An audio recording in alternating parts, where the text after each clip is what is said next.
Tiananmen Square, 1989, went down in Western folklore as a brutal attack by the Chinese government on students. Now, I live in China today in 2011, and I don't think there's a country in the world that has made more progress since 1989 than China. The standard of living, the quality of life, personal individual freedoms, people's ability to get information via the internet, via phone calls or SMS, instant messaging services and so on, has never been greater. So let's go back to 1989. Well, today WikiLeaks released various documentation, either in full or in part. There's always been a doubt about WikiLeaks as to how accurate they are and whether or not there's a special agenda. I'm not 100% convinced that WikiLeaks is totally reliable. They could be used as a front for the selected release of information. But from what I read from this documentation, it looks as if the Western countries are fully aware that the so-called massacres in Tiananmen Square were basically a massive exaggeration designed to convince the West that they have the moral superiority. Now, me, along with hundreds of thousands of other Western people, have come to China for various reasons over the last 20 years. We enjoy a good quality of life here. We live in reasonable safety. There's always a risk of petty crimes such as theft, pickpocketing and so on. But generally speaking, we are safe and we are not hassled by the police. In fact, police are few and far between here. So anyone who claims that China is a police state is obviously talking through their backside. Far from it.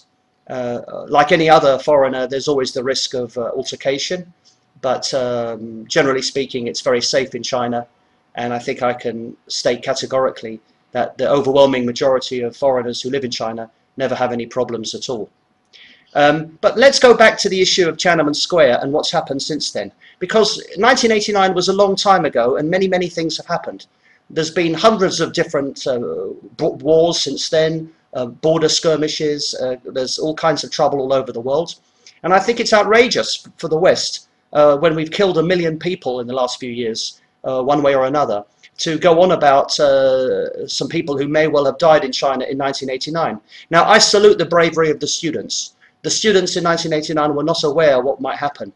They thought that they could copy the European countries, and they read the news from Eastern Europe and assumed that you know, what happened there could happen in China, not realizing that the average Chinese person who was not a student or living in the city may well have a different take on things. The government did crack down, and the students were dispersed. The bravery of the students I acknowledge, their well-meaningness I acknowledge, but I also have to say that they were naive, both in assuming they could take the Chinese masses with them, and also I think that China is a better place today for the student uprising having failed. I say that purely on the basis of what has happened since. The Chinese government learned many important lessons from 1989. They opened up the economy, they gave people a chance to better themselves, they introduced lots of new policies which have benefited the average Chinese person.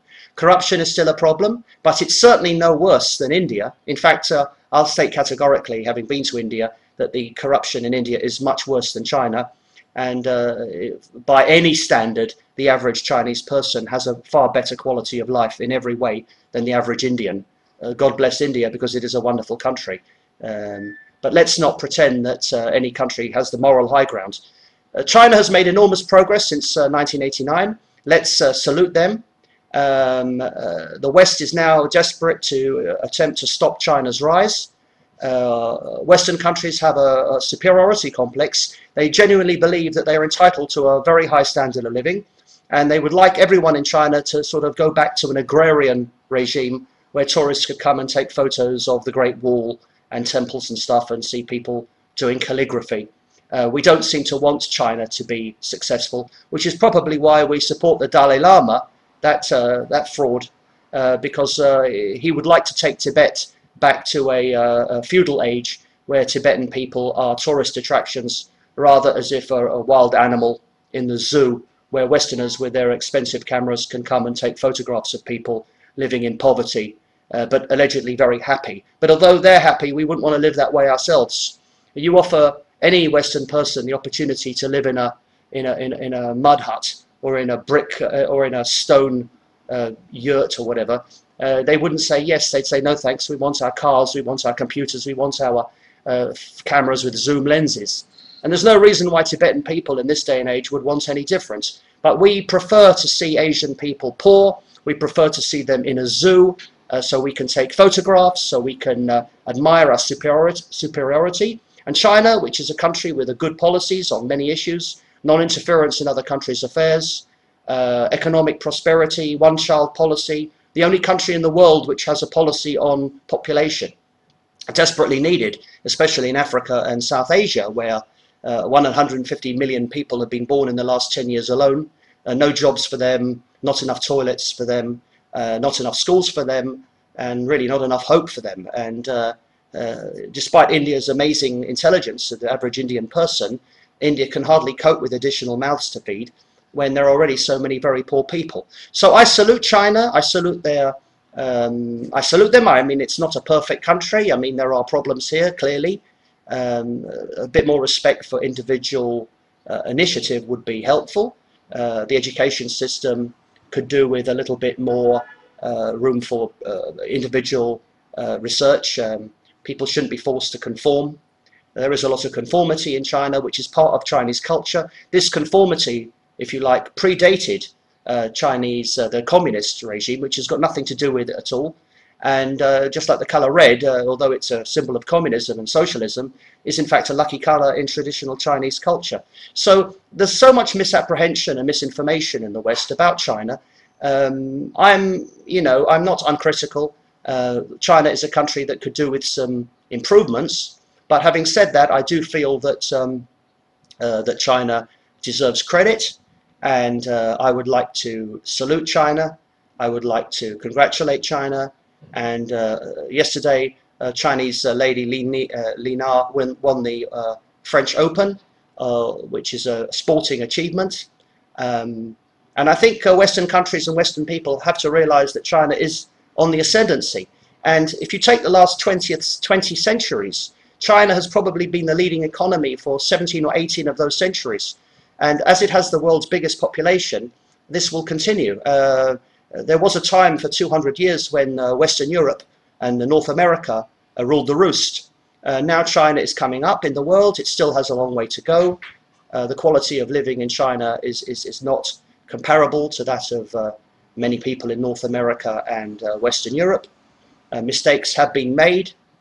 Development is never an easy process. Regional problems exist.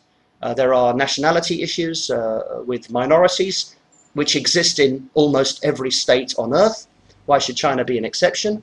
So once again, I salute China. Thank you for giving me a place to live. I haven't turned my back on the West. I am a Western person, always will be. But I do think that there's no reason why Western countries should not live in harmony with China. And I say that in particular as a European. I think America is pretty much a lost cause. And I think the sooner the West, Europe, disentangles itself from America's bear hug. You don't really want to be, having some big fat guy's arm around your neck when you're trying to stop yourself from drowning. America's determined to take us down with them. America's going down the pan fast, and they're determined to make sure that the wars they like are the wars we fight. So the sooner Britain and Europe stop supporting America, the better, except when America is right. And that doesn't happen very often these days. Thank you very much for listening to me, and I hope to see you again very soon.